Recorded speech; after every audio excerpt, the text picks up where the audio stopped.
My name is Emily, and at 35, I'm embracing the whirlwind of motherhood for the first time.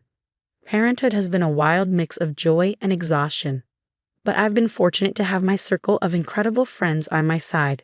We've known each other since we were 13, growing up together through all of life's pivotal moments. Now, 4 of us are navigating the challenges and blessings of motherhood, while Sarah, our 5th, has taken a slightly different path. But she doesn't have children of her own yet. She works at a daycare, honing her skills and knowledge about childcare. Our group has always been close. Jenna, the life of the party, is quick with a joke to lighten any mood. Mia is the thoughtful one, offering advice and a steady presence whenever needed.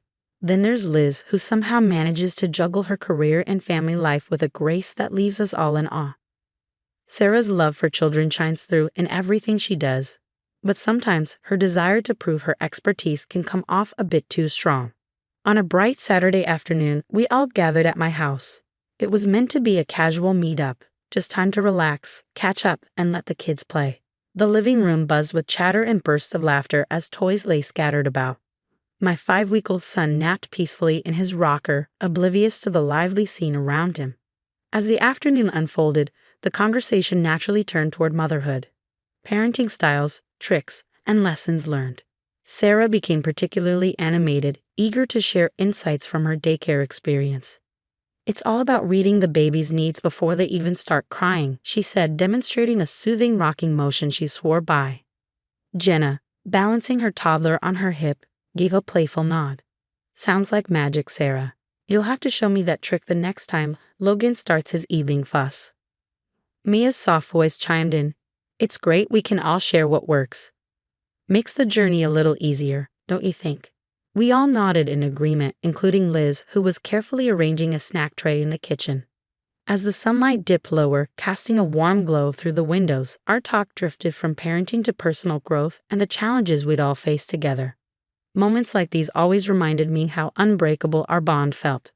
But just as the conversation flowed, my son's soft whimper broke through the hum of the room, signaling he was awake and hungry. Sarah immediately volunteered, "Let me take him, Emily. A change of scenery might do him good." Grateful for a brief break, I handed him over, watching as Sarah expertly bounced him on her hip. But it didn't take long for his fussing to turn into full-on crying. I knew that cry. It meant he was hungry. I stood up, ready to take him back. "Thanks, Sarah, but he needs to be fed," I said, reaching for him. To my surprise, Sarah sidestepped, a determined look flashing in her eyes. "He's just a bit cranky." "I've got this, Emily," she insisted.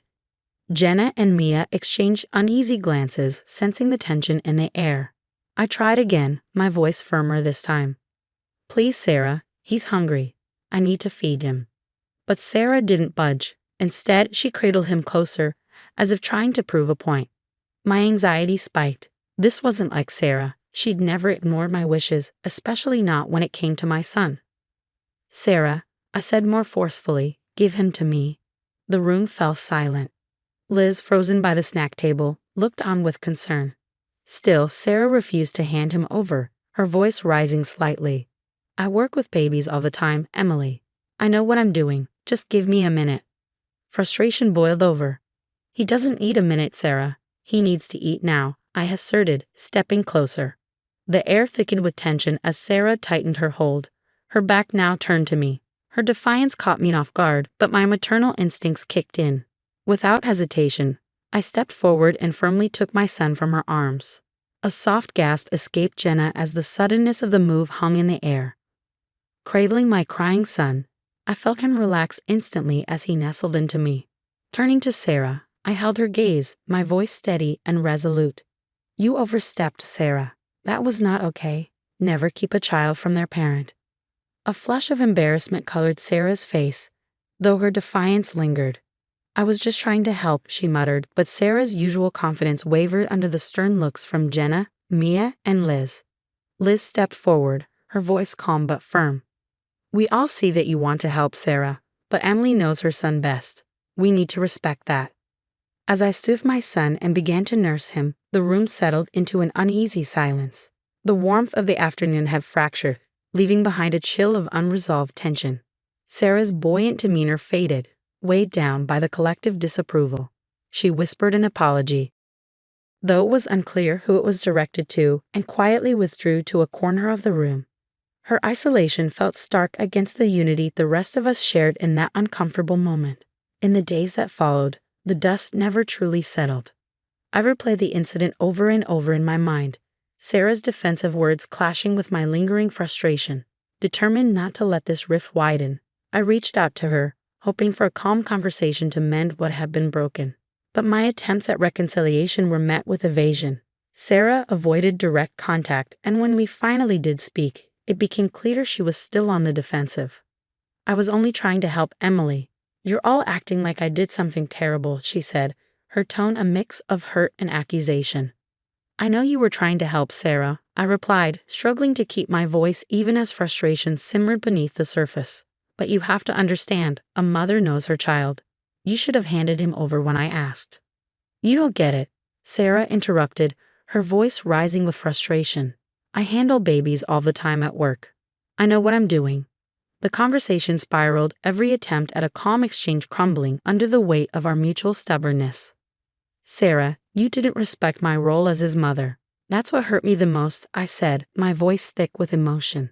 Instead of acknowledging the impact of her actions, Sarah fired back, "You're just ungrateful. I was helping, and this is the thanks I get." Her words stung, and I could feel the old bonds of friendship fray with each verbal jab. The tension between us escalated until I couldn't hold back anymore. "I can't have you around my son if you can't respect my wishes, Sarah," I declared, the finality of my words echoing the resolve in my heart. Sarah's face registered shock, then hardened into a mask of defiance. "Fine. If that's how you feel, maybe it's better if I stay away," she retorted, her voice cold. With that, she turned and walked away, leaving me standing in the wreckage of our once close friendship. The next few weeks blurred by, marked by strained group chats and awkward silences. Sarah began to distance herself not just from me, but from Jenna, Mia, and Liz as well. She built a wall around herself, and each of our attempts to reach out only seemed to reinforce it. As time dragged on, the rift between Sarah and the rest of us deepened, playing out most publicly and painfully on social media. One morning, as I scrolled through my feed, my heart sank. Sarah had started posting thinly veiled jabs at us. One post read, "Funny how some people think they know everything just because they're parents." The implication clear to all of us who knew the backstory. Each post added a layer of discomfort and dismay within our group. One afternoon, Jenna called me, her voice tight with frustration. "Have you seen Sarah's latest posts? It's getting out of hand, Emily. It feels like we're being publicly shamed just for protecting our kids." Mia and Liz echoed similar sentiments in our group chat. The situation was spiraling, pulling us into a public spectacle we never wanted. After much discussion, we came to a difficult decision. We agreed to block Sarah, not out of spite. We didn't block Sarah out of spite, but to shield ourselves from the ongoing negativity that had taken over her online persona. The decision to cut ties on social media wasn't easy. "It feels like we're officially closing the door on her," Liz lamented one evening. "But what choice do we have? She's not just crossing lines, she's obliterating them." "It's about more than just our feelings," Mia added. "We can't preach respect and boundaries to our kids and then let Sarah trample over ours." As the reality of our decision sank in, a sense of isolation crept into our group. Without Sarah, there was a palpable gap in our gatherings, her absence a constant reminder of what had happened.